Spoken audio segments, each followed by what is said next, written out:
Hi, I'm Dustin Saldarriaga, an immigration lawyer with Scott Legal PC in New York City. And in this video, we're continuing our series on the E-2 investor visa by taking a look at where to apply for the visa, whether at a consulate or at U.S. Citizenship and Immigration Services, or USCIS, from within the U.S. We'll discuss the pros and cons of each option and the key pieces of information that any E-2 investor applicant will want to keep in mind. Before we dive in, if you're interested in more information about the E-2 visa requirements, we've posted to our YouTube channel our full webinar on the E-2 visa. We also share a lot of free information about the E-2 visa and other visas on our blog. We'll link to both our blog and our YouTube channel below. Finally, please remember that no video or blog post can replace the value of working directly with an immigration lawyer who can navigate the specific nuances of your application. So let's take a look at what to keep in mind when deciding whether to apply for an E-2 investor visa through USCIS or at a consulate. Let's start with the fundamental question of who can apply where. Pretty much everyone can apply for an E-2 investor visa through a consulate in their home country. It doesn't matter whether they're currently inside the US or outside it. The consulate in the applicant's home country is almost always an option, and applicants who are outside the US must apply at a consulate. USCIS, on the other hand, is only an option for those who are inside the US. If you're inside the US on a student visa or a visitor visa, for example, then you would generally have the option of applying for E-2 status either through USCIS or at a consulate abroad. The process of applying for E-2 status from within the US is called changing status, since you're in the US in one status and are applying to change to E-2 status. However, some people in the United States are not eligible to apply for a change of status through USCIS. These include those who are in the U.S. on the Visa Waiver Program, or ESTA, those who are on a J-1 visa that's subject to the 2-year home residency requirement, those who are not in valid status, such as if they overstayed or otherwise violated the terms of their visa, and those who are subject to an entry bar.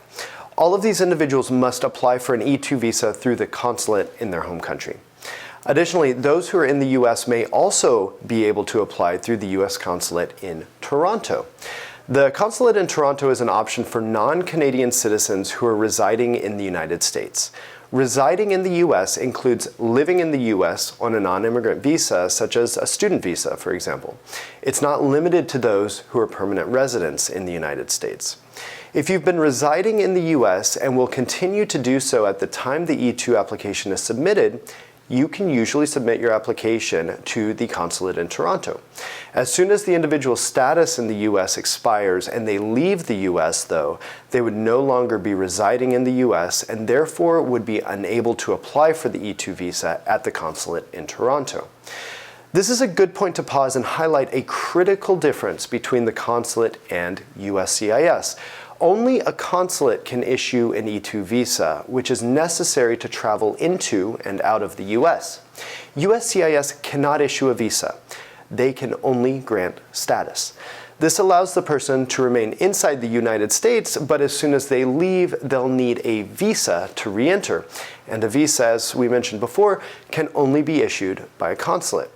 Let's take a look at how the application process is different between USCIS and a consulate.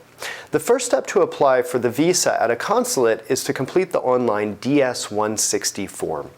You would then submit your supporting documentation to the consulate showing that you satisfy all of the E-2 visa requirements. We get into the details of these requirements in our YouTube series on the E-2 visa, so please do check that out if you're interested. Once the DS-160 and supporting documents are submitted, the consulate might ask for additional information before scheduling the applicant for an in-person interview.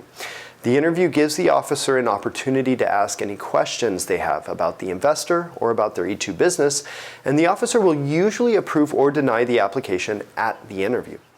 If approved, the visa will be added to the applicant's passport, and they'll then be able to enter the U.S. in E-2 status and to start developing and directing their E-2 business. The validity period of the E-2 visa will be between 3 months and 5 years, and will depend on both the officer's discretion and the reciprocity agreement that the United States has with the country of origin. If applying for E-2 status through USCIS, the applicant must complete and file a Form I-129, along with supporting documents showing that they qualify for the visa. USCIS provides the option to decide the application in 15 calendar days for an additional premium processing fee of $2,500 as of the time of this video. Once the application is submitted, USCIS can respond with an approval, a denial, or a request for additional evidence, or an RFE, if they have any questions about any aspect of the application. No interview is required through USCIS. Once approved, the government will send an approval notice which grants E-2 status for 2 years. As long as the applicant does not leave the U.S., they can renew E-2 status indefinitely, as long as the business and the E-2 investor remain eligible. One note about timing. As long as the applicant submits the I-129 to USCIS before their Form I-94 expires, they can remain in the U.S. until USCIS decides their application. This time is not counted against them as long as they timely filed the I-129 before the I-94 expires. So how do you choose between applying at a consulate or USCIS? In most cases, it's recommended that the E-2 investor apply at a consulate. Let's talk about why a consulate is often preferred over USCIS. First, if the application is approved, the consulate will issue an E-2 visa, rather than just E-2 status. A visa will enable the applicant to travel into and out of the U.S. An approval of E-2 status by USCIS allows the person to stay in the U.S. for up to 2 years, but the minute they leave the U.S., they'll need to apply for an E-2 visa to re-enter. As a result, filing a change of status petition with USCIS is generally only a temporary solution for most applicants who will eventually want to get an E-2 visa. As soon as the investor decides to apply for a visa at the consulate, an entirely new E-2 application is required. The consulate is not required to defer to an approval by USCIS, and they will require reviewing and adjudicating the application new. Consulates also tend to spend much less time reviewing the source and trail of funds invested into the business, and are usually satisfied if it's clear that the money came from a legitimate and legal source. USCIS, in contrast, will require an accounting of each dollar invested into the E-2 business, tracing it from its source to the E-2 business. For USCIS change of status filings, the applicant must include much more detailed documentation about the source and transfer of funds into the E-2 business. USCIS requires receipts and proof of payment for every single expenditure made for the E-2 business. Therefore, in situations when the investment was made a while ago and the applicant can't assemble all the necessary documents, applying at a consulate may be a better option. USCIS also may issue a request for evidence, or RFE, asking for additional documentation showing where the funds originated and how they were transferred into the E-2 business. For more information about the source of funds requirement, check out our separate YouTube video on this requirement. The filing fees for the consular filing are also usually much lower than the filing fees imposed by USCIS. Usually the cost to file at a consulate is $205, though an additional reciprocity fee could be applied. For just the E-2 investor, USCIS charges the I-129 filing fee, which is currently $460, plus the optional premium processing fee of $2,500 if the applicant prefers an expedited decision. Any dependents, including a spouse and children, will require additional filing fees. While USCIS guarantees a response within 15 calendar days if the applicant chooses to pay the premium processing fee, the normal processing time at some consulates is not that much longer. While the backlogs at consulates became extremely long as a result of the COVID pandemic, they're beginning to make progress on these backlogs, and some consulates are back to their pre-pandemic turnaround times. Consulates can issue E-2 visas for up to 5 years, whereas USCIS is limited to granting E-2 status for a maximum of 2 years. This could be particularly relevant for a startup. When the business is a startup, the difference between 2 years and 5 years can be substantial, with 2 years being little time for the business to establish its operations, revenue, and hiring. For most startup businesses, the applicant can provide a 5-year business plan to satisfy the requirement that the business generate income and employ U.S. workers.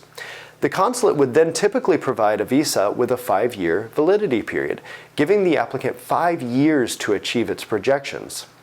If the applicant decides to apply for a change of status through USCIS, then applies to a consulate, the consulate will factor in the time the business has been operating in the US.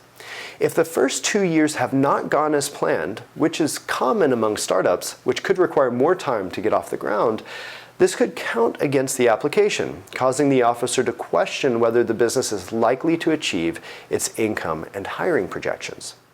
When an applicant files a change of status application, they must show that they have maintained status and not violated the terms of their visa while in the US.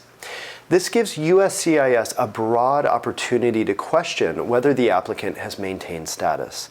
Proving that you maintain status is not a formal requirement for consular filings. So, given all of that, why would someone choose to apply through USCIS?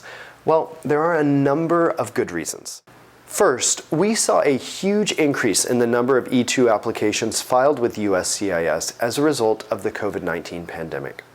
The pandemic prevented many people from traveling back to their home countries, making a consular application almost impossible. Also, the backlogs created at many consulates as a result of the reduced staffing levels became prohibitive. For those who do not want to leave the United States, applying with USCIS is the best and maybe the only option. If you're currently in the US and you want to start running your business as soon as possible, filing a change of status application with the premium processing option could be ideal. The premium processing fee of $2,500 is worth it to many applicants who want a decision from USCIS within 15 calendar days. As soon as the petition is approved, you can start working for your E-2 company.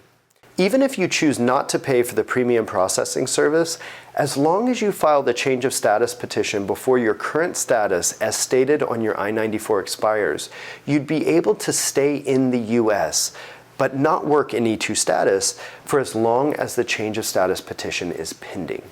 USCIS is currently requiring several months to decide E-2 applications without premium processing, but you also always have the option to request premium processing and pay the additional premium processing fee later if you decide that you want to know the decision sooner. Applying for a change of status through USCIS can also be a great option if your country's reciprocity schedule only grants you the visa for several months.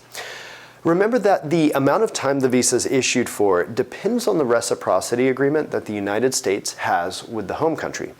In some countries, the visa is issued for as little as 3 months. For nationals of these countries, the 2 years of status provided by USCIS could be preferable. If they leave, they then need to get a visa to come back into the US. But keep in mind that E-2 visa length only governs the time period that you have to enter the United States. Once an applicant enters the country, they're given 2 years in E-2 status, even if they enter on the last day of their E-2 visa. USCIS is also often recommended when the applicant has invested a lower amount into the business. Our experience has been that USCIS applies the law with respect to investment amount fairly consistently and doesn't deny applications solely based on the investment amount being low. This could be because USCIS decisions can be appealed and the applicant is afforded due process when they're inside the US. It's worth noting that while adjudication at consulates may not be as consistent as USCIS, consular officers are rotated every 2 years. As a result, a good consulate may be a bad consulate over time. Applying at USCIS could also be the best option if you have a pending green card application, since a consular officer or border official could determine that the applicant does not intend to depart from the United States at the end of their E-2 visa. For more information, check out our video that's focused on the E-2 intent to depart requirement. If you have an immigrant petition outstanding, you should speak to a qualified immigration attorney to carefully navigate through that process. Finally, some clients ask whether it's possible to file at both a consulate and USCIS at the same time. The answer is yes, and there can be strategic reasons to do this. If you're already in the US, this would allow you to start working for the company as soon as USCIS approves the petition, which could be as quick as 15 calendar days if you choose premium processing. You could then attend the E-2 visa appointment once the consulate schedules the interview. Once approved, you'd then be able to travel into and out of the US with your E-2 visa. We hope this video about the pros and cons of applying for an E-2 investor visa at USCIS versus at a consulate was helpful. If it was, please click the like and subscribe buttons below to stay updated on future videos about visa options and travel to the US. Thank you for watching.